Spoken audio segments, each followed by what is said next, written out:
Praise lord everybody, అందరికీ మరణత. చాలామంది దేవుడికి ప్రార్థన చేసినా కానీ నెరవేర్పు రావట్లేదు, అసలు దేవుడు నా ప్రార్థన వినట్లేదు అని అనుకుంటూ ఉంటారు. ఎటువంటి సహాయం రాదు.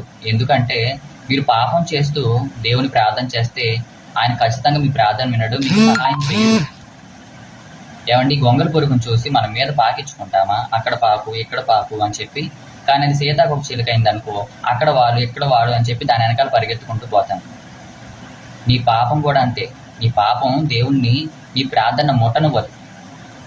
దేవుడికి పాపం అంటే అంత అసహ్యం. నువ్వు పవిత్రుడు కావాలి. ఎప్పుడైతే గొంగల పురుగులాగా పాపం చేస్తున్న నువ్వు దేవుని మందిరంలోకి వెళ్ళి పాపాలు ఒప్పుకొని ఒక సీతాకొక చిలకలాగా పవిత్రమైన వాడిగా, పవిత్రమైన దానిగా మారావనుకో, అప్పుడు దేవుడు నీ ప్రార్థన ఆలకించి ప్రతిఫలాన్ని నీకు ఇస్తాడు.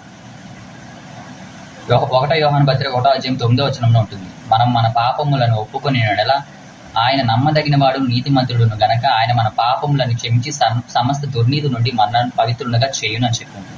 ఎప్పుడైతే నువ్వు పవిత్రంగా ఉంటావో అప్పుడు నీ ప్రార్థనకు ప్రతిఫలం ఉంటుంది. నమ్మిన వాళ్ళు ఆమెను చెప్పండి. ప్రైజ్ లార్డ్ ఎవ్రీబడి, అందరికీ మరణత.